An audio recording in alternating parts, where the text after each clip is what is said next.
such an asshole.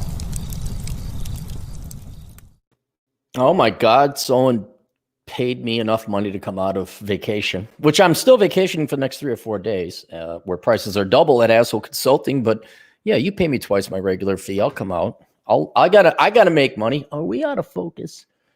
There, maybe I'm just not seeing it with my aging eyes.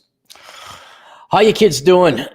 All right, young man writes, because it's not old men that write me. I have 2 questions. My description is well written, but on the longer side for this. I'm willing to pay $100 for a video response. Well, that's good. My 2 questions are below, but in case I don't call people. Hi, Cappy. Currently 21 years old, graduating college. You're graduating college. Graduating college this spring, and would like your advice regarding life decisions I have to start making. I study math and German in college. I have no debt because my parents paid for my college, and they are minimalists. I know I was able to save and invest $50,000 while in high school and college through jobs and internships, most of which is in index funds, but some is also a bit. So you're richer than the average millennial who's 33, huh? Oh, it's just so funny because it's true. Things that aren't true aren't funny. That's not true. The key to things being funny is it's true, it's hurting somebody else and not you. Then it's funny. But no, I'm not kidding. You're better off than the average millennial. Someone who is almost twice your age, you're better off than him or her. But I also bought some Bitcoin, Tesla, and Apple stock. I took and passed 3 actuarial exams in college and have 2 job offers from actuarial consulting firms. So I'll be making $75,000 pre-tax my first year. I'm good at work and enjoy it. Starting a side business in addition to this would be an eventual goal once I'm more established. My other option is staying in school another year and completing the pre-medical requirements. Of course, because why did you become an actuary? My other option is staying. I only have 2 more classes I would have to take if I wanted to go that route, and my parents would pay for it. Well, you got to go school another year. I only have 2 more classes I would have to take, and if I wanted to go that route, my parents would pay for it, and medical school in cash with no debt. I know I'm very lucky. I myself am a minimalist. Well, then why do you want to become a doctor? Time is more. This is okay. Y'all give me guff for charging $499 for a minimalism class. This is where you need to understand minimalism and the importance of time over money, because you are going to waste, gosh, what is it, 6 more years with residency? It's some ungodly amount of time, and your parents' money, by the way. And yet you're going to be a minimalist. Well, then why do you want to be a doctor? Go be an actuary. I mean, I always advocate that people should go and increase the value of their hour as much as possible.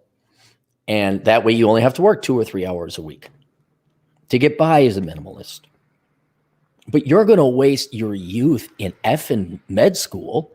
And frankly, we've only had one guy, one of our agents in the field, nice guy. He emailed me, and he's for becoming a doctor, but he's in the minority. I think it's almost like the Supreme Court. He's the one justice out of the 9, the dissenting opinion. Every other guy, I think there was even a gal, said that it was not worth becoming a doctor. So if you're going to be a minimalist and you majored in math and now you got a job as an actuary, why would you and you already got the money saved up. That's an amazing investment nest egg at 21 years old. You're not going to need to become a doctor. Why would you waste your time doing that? And in actuarial science, I'd imagine you could do that from home, can't you? Being a surgeon or a doctor, you got to be there.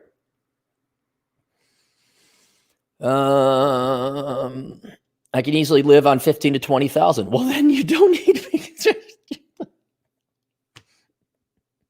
Oh, I can't believe you charged that much money. I might save this kid 6 years of his life. Anything above that point in income, I need to invest to reach financial independence and FU money status ASAP. I work very hard, but also have many advantages due to my family and could really do almost anything career-wise. Question 1, should I navigate making this big career decision given my circumstances? How should I navigate? Okay. What you need to do is what I'm going to recommend every high school kid do, but also every college student do.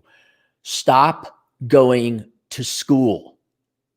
Go and live in the real world a little bit and go work and go make your money and have fun and do your reconnaissance. Stop going to effing school. All right. It's not the real world. It's basically a quasi prison. It's a money-making racket scam for washed-up boomers who never had a real job prospects anyway. Stop going to school and go work a little bit so you know what the real world is like. Also, you've just been in this hole. Like you're like the Truman Show. You don't know the real world. You guys need to get out of the matrix and go live in the real world. So then above all else, you have context as to what's important in life, what's feasible in life, what is a good career. Now, actuary and doctors are great careers, nothing wrong with it. But and this is the perfect where it's like, I got to what? You're like Hamilton in Over the Hedge, or Scrat with his nut. Chill the F out, sit the F down, stop going to school, and go live a little bit. Sometimes the answer is don't rush off to the next thing. Sometimes the answer is do nothing. Sometimes the answer is you need to wait to learn and get more information about your environment and yourself to figure out what is the next best step. Because you sound like the blind kid just running on the treadmill. Oh, I'm going to get there. What do you know? And you never asked, what do you want? You can't even ask that question because you don't know what you want because you've only lived in the matrix of school. You've never gone out in the real world. So take a break. Go be an actuary. Do that for 3 to 4 years. Okay. And then ask if you want to become a doctor. I would say if you have extra time, volunteer at a hospital and see if you even like working in a hospital or medical environment. Because it's one thing when like, I want to work with the children. And then this happens somewhat commonly where Bipsy, which the touchy-feely going to save the world to make lives different and change the world and help with the children. She goes get her education degree. Then the first day of student teaching, she cries because she can't handle it and never wants to teach again. Okay, that's only wasting 4 years and Lord knows how much of the taxpayers' money. You go and become a medical doctor, then you can't stand the sight of blood? No. You are going to go out and work in the real world. You're going to take a break from school. If you want to take these remaining classes so you can get the pre-med, take that in your part-time. But go find out who you are. You're not advancing your career. You're going to chill the F out. Go live in the real world. Play with some girls' boobies, huh? Maybe find a girl, say, hey, are those boobies? And she'll say, well, yes, they are. You say, can I play with them? Like, well, we can't just do that. It has to be a courtship. What's a courtship? Well, it's where we fake like we're not interested in each other. And you go through these hurdles and jumps. So it's proper then for you to play with my boobies. Whereas really, I just wanted you to play with the boobies. But that would mean I'm loose and I'm easy. Oh, okay. And then you're like, maybe I should just go back to school and plug myself back into the matrix.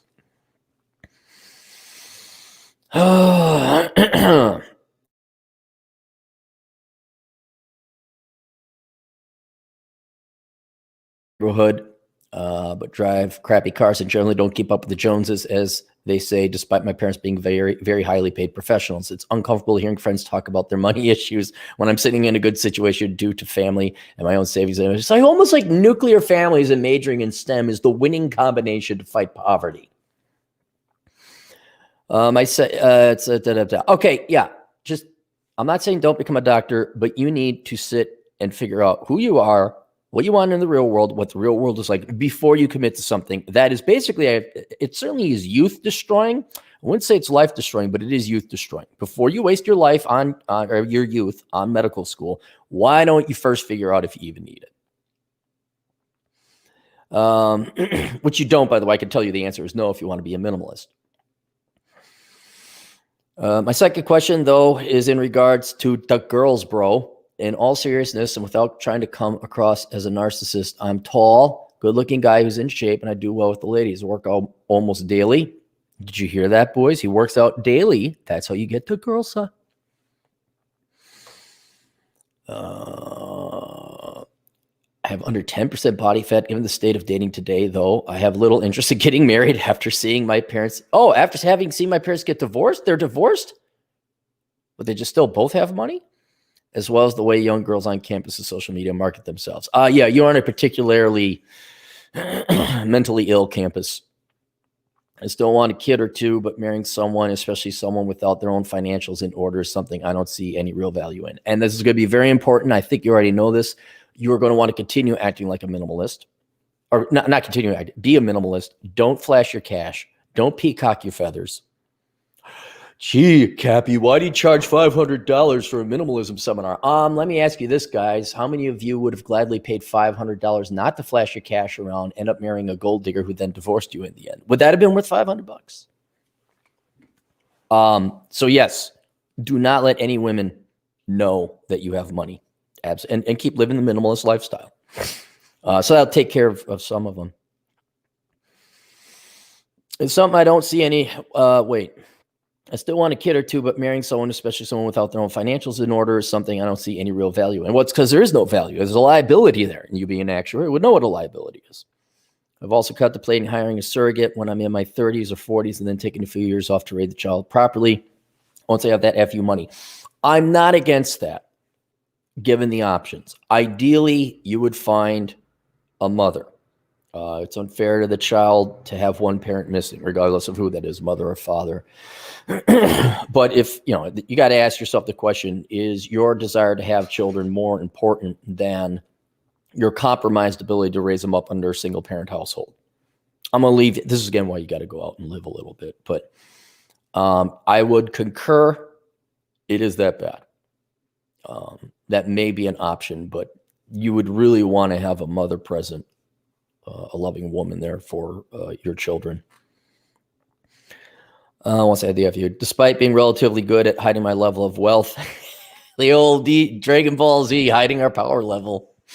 I suspect that as I get older and progress in whatever career I pick, I will definitely be targeted by crazy ladies with baby raised cruising for a child support alimony pay. They're not all, look, okay, yes, that's a risk, but they're not all muddy grubbing whores, okay? Don't throw the baby out with the bathwater. Be smart. Screen for good women. There's some good women out there. They're very, very rare, but they're not all out there to get you child support and alimony. Just most of them. Remember what? It's funny because it's true and it's hurting somebody else. That's the key to humor. All right. So with this question, then you ask the third question. But question two. With the gals, just keep on dating, go out, hide your power level. Don't tell them you're an actuary. Say you're something lame like an accountant or something, like you're a Chicago accountant or somebody, like nothing special. Oh my God, a Chicago accountant. What do you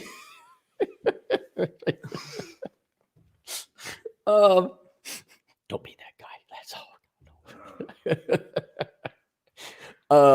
Where was it going? And you're gonna have to date hundreds. The numbers I calculated for analyzing the ROI of the pursuit of women, which will be published hopefully in November. If you get in good shape and you make good money, which you're gonna have to hide though, your chances of being successfully and happily married increase by about 3,300%. I think I carried the decimal right. Because everything's at the margins and exponential. Well, you're an actuary. You can figure, you kind of understand the margins. Certainly understand that. But I wouldn't be worrying about marrying and finding women right now. You just go have fun. Yes, don't date the crazy ladies. Yes, you could go out. I don't know what you got a choice at your age, but to date leftist women. That's all there is out there. But you keep an eye out for a good quality one. And if you really want to find a gal traditionally, I'm sorry, you're going to have to probably go overseas. And even then there's risks involved where you got to send money back to the family. It's an uphill battle. Again, watch the video. Men have to accept the chance that most of them will never marry or something like that. But I wouldn't, again, this is the time where you wait. This is not where you go to the girlfriend store and you get yourself a girlfriend. Relax, wait, you got time. You don't have a wall. You don't have menopause. You'll be fine. Just have no expectations. So there's that. And I would also not be overly harsh on women. The risks have to be critically assessed, engaged, but it's like, oh, women are getting it. No, there are good guys. I had 4 of them. looking for traditional guys. Now, some of them had some tall orders and some unique requests. But they're out there. It's just they're very, very, very rare. And no, I'm not doing my dating service. No, that was such a disastrous nightmare. Well, it wasn't a nightmare, but it was a waste of time. Question 2. How should I approach trying to have a child or two later in life without leaving myself open to completely ruining my life emotionally and financially? There is always going to be a risk, but this is why you date a lot. You date a lot of girls. You know, read. You could do academic stuff. Read up on Rollo Tomasi. Read Ryan Stone's The Fuchs Files, FUCC. Bachelor Pad Economics. Watch videos. But you're going to have to date hundreds of women. Maybe you're lucky. Maybe you only got to date one, but you're going to have to date hundreds. And so in dating hundreds, you will find that diamond in the rough theoretically. And then you can get married and have kids. But you say, how should I approach trying to have a child or two later in life without leaving myself open to completely ruining my life emotionally, financially? There is no such thing as no risk, but you could mitigate that by choosing the right gal. I know a guy who's not married, but he had his girlfriend sign like a rental agreement and all this other stuff. You could squirrel your money away offshore. You can hide your assets. You can, there's other things you could do in preparation so that if it does go south, you've taken the defensive measures that she at least doesn't bankrupt you. But you're 21. Stop worrying about it. You don't even live not on your parent. You're not even a real man. You still live off your parents. Chill out. Is it accurate, acceptable to say that the days of marriage and traditional family unit are over? Yeah, more for the majority of people. Yeah. I mean, it'll never go away. There'll always be traditional people who will get married. So it depends on the individual. But yes, statistically speaking, it is over for the vast majority of people. Thanks for your insights. And if you're ever in this area of leftism, let me know, and I'd love to get you for a beer. Keep doing the collabs with Donovan Sharp. Yeah, good old Donovan Sharp. Yeah, he's a good guy. He's always happy. He's always saying, hey, man. Hey, Donovan. All right, we got any super chats? Let's take a look. 47 comments. Oh, we do. Hey, Chad, look, I'm going to get a cigar with the super chats today. Oh, yeah? Yeah. Nathan P. Cuxterton. Ooh. For $5, you're the man. On a scale of 1 to 20, what's your favorite Beatles song? The only one that comes to mind is Yesterday. Oh, I guess I Want to Hold Your Hand. But I hate those songs because I hate the Beatles. So I don't have a favorite Beatles song.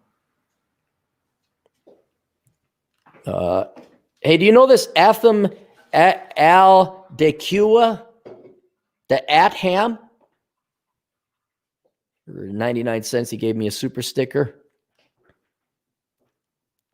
Robert Flores for $5. Chino Latino restaurant. What FT? Actually, a fair number of Asians have immigrated to South America and have married native women. Children are Chino Latino. Yeah, like in Peru, there's a fair amount. Remember their Fujimura? Well, that's Japanese. Yeah, Chino Latino went belly up. It was the cool hip place to be in 1999. Who's this asshole? Chad Elkins. All right. There you go. All right. Questions, answers. assholeconsulting.com. Prices are doubled while I'm on vacation. We'll see you guys later. Toodles.